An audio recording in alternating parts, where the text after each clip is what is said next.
জীবনী তিনি কোট করলেন। সর্বপ্রথম যে মহামানবের নাম তিনি উল্লেখ করেছেন তিনি হলেন মুহাম্মদুর রাসূলুল্লাহ। জোরে বলুন সাল্লাল্লাহু আলাইহি ওয়াসাল্লাম। বলেন আমার নবীর মতন পৃথিবীতে আর কেউ মানুষ হবে? কথা বলেন হবে কি? কবি বলছে হয়নি, হবে না, হতে পারে না, আমার নবীর মতো কাহার তুলনা। জোরে বলুন সুবহানাল্লাহ।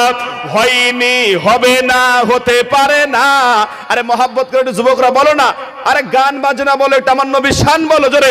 হয়নি, হবে না, হতে পারে না, আমার নবীর সাথে কাহার তুলনা। হায় এই তুলনা তো দূরের কথা, ছায়াও মিলে না। হয়নি, হবে না, হতে পারে না, আমার নবীর সাথে কাহার তুলনা। জোরে বলুন সুবহানাল্লাহ।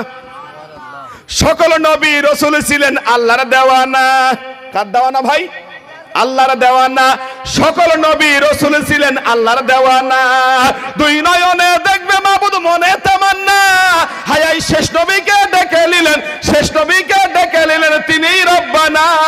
হয়নি, হবে না, হতে পারে না, আমার নবীর সাথে কাহার তুলনা। হায় হায় তুলনা তো দূরের কথা, ছায়াও মিলে না। হয়নি, জোরে হয়নি, হতে পারে না, আমার নবীর সাথে কাহার তুলনা। ইউসুফ নবীকে দেখে আঙ্গুল কেটেছিল, বাবা কাটেনি? ইউসুফ নবীকে দেখে আঙ্গুল কেটেছিল। আম্মা আয়েশা দেখে বলে তারা যদি নবীকে দেখিত তাদের কলিজা কাটিত। হয়নি, হবে না, হতে পারে না, আমার নবীর সাথে কাহার তুলনা। হায় হায় তুলনা তো দূরের কথা, ছায়াও মিলে না। হয়নি, হবে না, হতে পারে না, আমার নবীর সাথে কাহার তুলনা। বলুন সুবহানাল্লাহ। বলেন নবীর সাথে কারো তুলনা চলবে?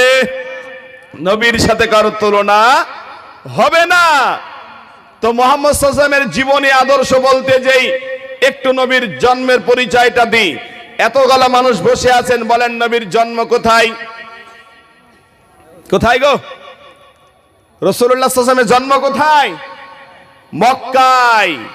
নবী সাল্লাল্লাহু আলাইহি ওয়াসাল্লাম জন্ম করেছেন 570 খ্রিস্টাব্দে। বাবার নাম আব্দুল্লাহ, মায়ের নাম আমিনা। তিনি একটা জন্ম, এইবারে তিনি জন্মের আগেই তিনার আব্বা দুনিয়া থেকে চলে গেছেন। বলেন আমাদের ধর্মের গুরু নবী মুহাম্মদুর রাসূলুল্লাহ সাল্লাল্লাহু আলাইহি ওয়াসাল্লাম, তিনার জীবনী সম্পর্কে আমাদের জানা দরকার আছে না নাই? আমরা অনেক মানুষের জীবনী জানি, কিন্তু আমরা নবীর জীবনে যদি না জানি, বলেন বেকার হয়ে যাবে না? বেকার হয়ে যাবে। অতএব সেই